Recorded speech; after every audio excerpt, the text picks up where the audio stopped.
श्रीमते रामानुजाय नमः। श्रीमते निगमान्तमहादेशिकाय नमः। देवी महात्म्यं दुर्गा सप्तशती।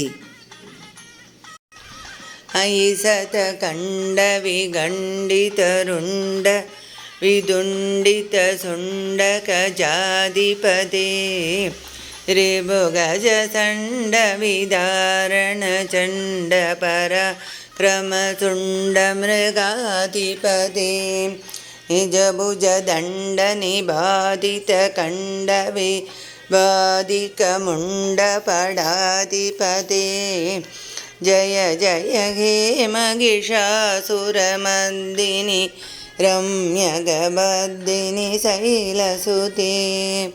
जय जय हे महिषासुरमर्दिनि रम्यकपर्दिनि शैलसुते।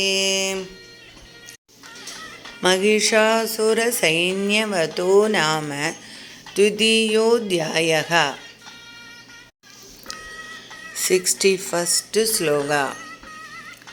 शिरांसि वेदुरन्येषा मन्ये मध्ये विदारिताः विच्छिन्नजङ्घास्त्वपरे पेदुरुर्व्यामहासुराः एकबाह्वक्षिशरणा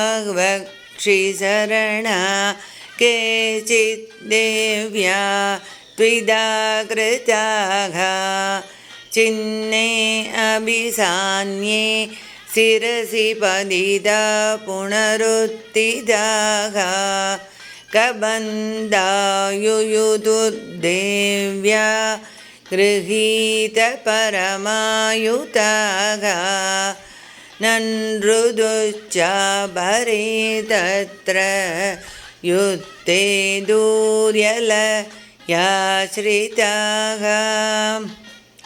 कबन्धाचिन्नशिरस कट्कसकृष्टिपाणयः तिष्ठ तिष्ठेति भाषन्तो देवी मन्ये महासुराः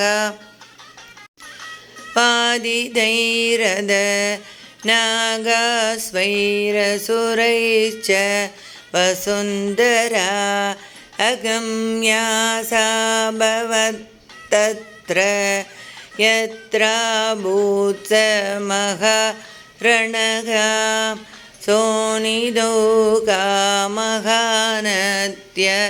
सत्यस्तत्र प्रशुश्रुवुः मध्ये सासुरसैन्यस्य वारणासुरवाजिनां क्षणेन दन्महासैन्यमसुराणां तदा अम्बिका निन्ये क्षयं यदावग्निस्तृणता रुमहाचयम् स च सिंहो महानाद मुत्सृजन्दुतकेसरः शरीरेभ्यो अमरारीणा मसूनिव विचिन्वती देव्या गणैश्च तैस्तत्र कृतं युद्धं तदासुरैः यदैषां तुदुषुर्देवा पुष्पवृष्टिमुचो दिवि।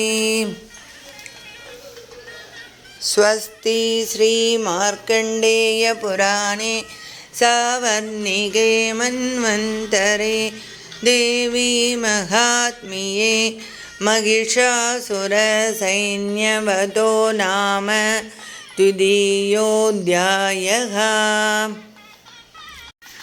जय जय देवी जय जय देवी दुर्गा देवी चरणं कनकदुर्गा देवी चरणम्।